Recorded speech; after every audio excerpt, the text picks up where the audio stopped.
You're watching Rurouni K95's animated series cartoon review on the Disney show Gargoyles. Hi Ruronis, this is your pal Rurouni K95 here. So today I decided to do my favorite show that I have grew up with from my childhood. For today's review is I'm going to be reviewing a Disney animated series. For today's review is Gargoyles. So to get a sense of why Disney series Gargoyles stands as one of the more ambitious animated serials to have come out of the 90s. A good place to start is the episode Avalon Part 2, the second Part 3 part narrative taken from the show's Ella Ungated second season. It begins with one iteration of the villain's Archmage, voiced with a glorious hymn by David Warner, asking a doppelganger whether he's certain he knows what to do, to which the doppelganger replies, I would watch you do it. Said exchange doesn't make much sense until the end of the episode, which lines are repeated to an audience not fully informed who just has seen two versions of the same character travel between the years 1914, 914, 984, 995, 1020, and 1995 to see enact a casual loop that will see the Archmage save his past self from dying and lead him to gaining unstoppable power thanks to the help of three enthralled witches inspired by the Weird Sisters from Shakespeare's Macbeth. Oh, I almost forgot. Spoiler alert on these episodes. Gargoyles never particularly caught fire like the Disney Channel hoped it might during its mid-90s run. Disney undoubtedly had high hopes for it, looking to launch a new franchise that would sell plenty of merchandise, but at the time kids were more interested in the whip zone fluorescence and badly dubbed dialogue of Mighty Morphin Power Rangers. Well, Gargoyles is kind of like Disney's answer to the Batman animated series, but as with many seeming failures, Gargoyles was merely a success in rather a different way than the moneymen might have imagined, namely a creative sense, producing a show filled to the brim with mythology and layered characterization, one which seemed a world away from Goof Troop and DuckTales. Time has never been kind to Gargoyles, if it never was had to its stony protagonists. Opening with the engrossing origin story stretch across 5 episodes, the first series laid the groundwork for the swirling narratives introducing us to Goliath and his clan of gargoyles. Sent to sleep in 10th century Scotland and woken up in 20th century Manhattan, ostensible villains were put in place: wealthy industrialist David Xanatos and Goliath's former mate Demona, and a few brief flashbacks filled in more of the clan's past.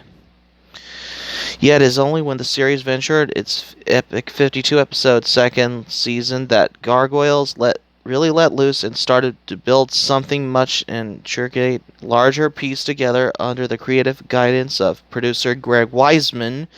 That ambition is the first noticeable in the 5-part episode City of Stone, which weave together a clutch of ideas and storylines that develop into actual Scottish history, took cues from the collective works of Shakespeare, and used most of their running time to humanize 2 of the series villains, Demona and former Scottish king Macbeth.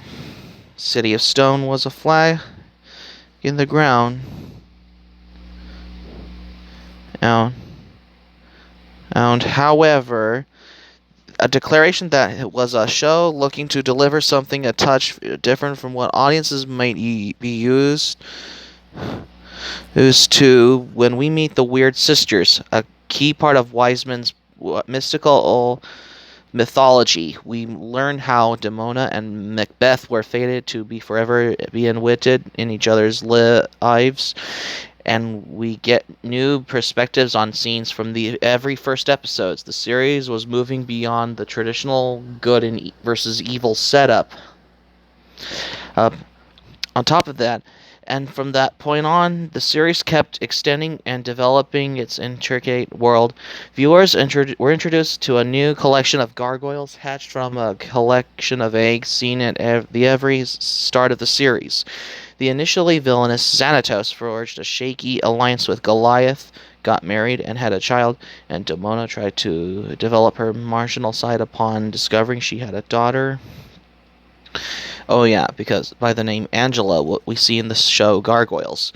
Things changed, characters grew, and developed. Events from the past impacted events in the present. Certainly not norm for an animated series at that time. Once we reached an aforementioned Avalon Tripitch, we are given complex time travel, literary mythology, and hey, why not? The arrival of King Arthur adding to Camelot to the mix alongside a mystical race known as Oberon's Children, initially personified by the mischievous sprite Puck, who's voiced by Brent Spiner, and eventually given us the king and the queen themselves, Oberon and Titania, somewhere in the air. The Gargoyles are also ending up touring the world, traveling to Ireland, Nigeria, Scandinavia, and a number of global locations, including Japan. A stretch of episodes only marred by a collection of abominable accents, although still nothing compared to the series' many attempts at Scottish accents, which end up somewhere around Newcastle by. Oh, so, oh, yeah. Speaking of which, the links of Star Trek franchise, another television production that, ironically, Star Trek's the most popular one, named for itself as a series with brains to spare. The Gargoyles voice cast come across 3 series like Jonathan Frakes, Marina Sirtis, Kat 8 Mulgrew, Brent Spiner, Michael Dorn, Cole McMeany, Avery Brooks, and Nichelle Nichols, which basically Nichelle Nichols was on the original Star Trek, spanning all 4 Star Trek series which had been on the air up to that point. A development that started out as a largely unintentional eventually become part of the show's DNA. All these desperate elements came together to forge a unique animated adventure, once still as watchable today as it was in the 90s. Of course, nothing great lasts forever. Gargoyles was cancelled by Disney after 2 series, and was picked up by ABC and renamed Gargoyles: The Goliath Chronicles, which ironically it was based, or should have been, the 3rd season to the show Gargoyles. A shadow of its former self, the original writing team disbanded and the show just petered out, choosing to ignore its past history in favor of more standalone episodes. A number of comics were produced, whose spin-offs were considered, and there were curious talk of a live-action feature film, but all intents and purposes, Gargoyles was finished. Yet a measure of how Disney now views Gargoyles is the fact that 7 years passed between the release dates of the 2 DVD volumes of the 2nd season. So not exactly a priority, yet Gargoyles still lives on 2 decades later, most notably through a number of fan websites, and a couple of which receive input from Greg Weisman, which is the creator of the show Gargoyles himself, who has penned a number of stream of consciousness blogs about each episode and answered hundreds of fan questions, even though he's worked on a number of animated programs, since many derive from multi-million-dollar franchises, like, for example, Spider-Man, Batman, and Star Wars. You can see that a small piece of his heart will always lie with Gargoyles.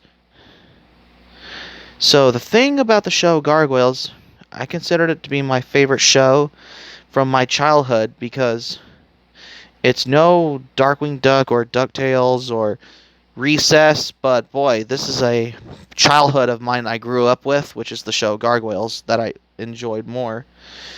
If you ever watched this show in the 90s, you'll probably know. Oh yeah, and it lasted about 78 episodes, 3 seasons, from October 24th, 1994 till February 15, 1997. The series features a species of occasional creatures known as gargoyles that turn into stone during the day. After spending 1,000 years in an enchanted, petrified state, the gargoyles, who have been transported from medieval Scotland and are reawakened in modern-day New York City, and take on roles as the secret nighttime protectors. Yes, because this features every actors such as Ed Asner, Keith David, Sally Richardson, Jeff Bennett, Bill Fagerbakke, Tom Addox Hernandez, Jonathan Marina Sirtis, Jonathan Frakes, John Rhys Davies, Kate Mulgrew, you name them. The music in the show Gargoyles was done by Carl Johnson, which is the composer of the who did the music for the show. Because it's been syndicated from 1994 and 96, but it was picked up by ABC in 96 until 1997. Gargoyles was noted for its relatively dark tone, complex story arcs, and melodrama. Character arcs were heavily employed throughout the series, as were Shakespearean themes. The series also received a favorable comparisons to the Batman, the animated series. Video game adaptation, a spin-off comic series released in 1995. The show's storyline continued from 2006 until 2009, I guess. The series features a species of nocturnal creatures known as gargoyles that turn into stone during the day, focusing on a clan led by Goliath. In the year 994, the clan lives in Castle, Scotland.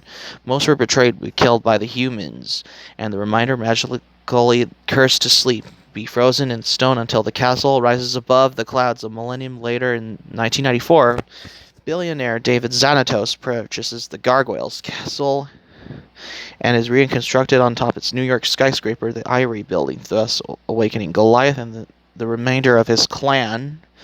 While ejecting to adjust their new world, they are added by sympathetic female police officer Elisa Mazza, and quickly come into conflict and plotting Xanatos. In addition to it, dealing with the Gargoyles' attempts to adjust to modern New York City. The series also incorporated various supernatural threats to their safety and to the world at large. Because this is probably a total of 78 half-hour episodes, because the episode Deadly Force is like a banned episode due to gun violence, but it's also available in the first season DVD. The third season, and the final season, which is the controversial, which is aired on Saturday mornings on ABC, which is Gargoyles: The Goliath Chronicles. Well, it could have been and the pilot episode, Awakening, was originally a 5-part episode only on the DVD, but it was also available as the movie version on VHS as Gargoyles the Movie, Heroes Awaken. So that's going to be it for my review on the show, on my favorite childhood show, Gargoyles. You guys, thanks for watching, but before we go, here's my quick thoughts about this show. I really loved this show a lot because I remember watching this show on Jetix after watching Super Robot Monkey Team Hyperforce Go comes on. I think this show comes on after Super Robot Monkey Team Hyperforce Go, I guess. I hope to subscribe for content. My anime plan link in the description down below. You can share this video on your Twitter and Facebook. If you have Twitter and Facebook account, be sure to give this video a thumbs up by clicking the like button on this video. Please leave in the comments about your favorite character from Gargoyles by leaving in the comments section below. Please subscribe to my channel, RuRoniK95. Feel free to join my channel as well. Click on my notifications bell button. Check out my other previous videos I uploaded as well. Because, stone by day, warriors by night. What we hear in the intro of the show, Gargoyles. That's why. And this concludes my review on my childhood favorite show, Gargoyles. This is RuRoniK95 saying thank you for watching my review on my childhood favorite show, Gargoyles. I'm glad you liked it. I hope you enjoyed it. Hope to see you soon for the next video, which I'm going to be reviewing. And have a great day. And this came out on October 25th. This is RuRoniK95 signing off, and thank you for watching my review on Gargoyles.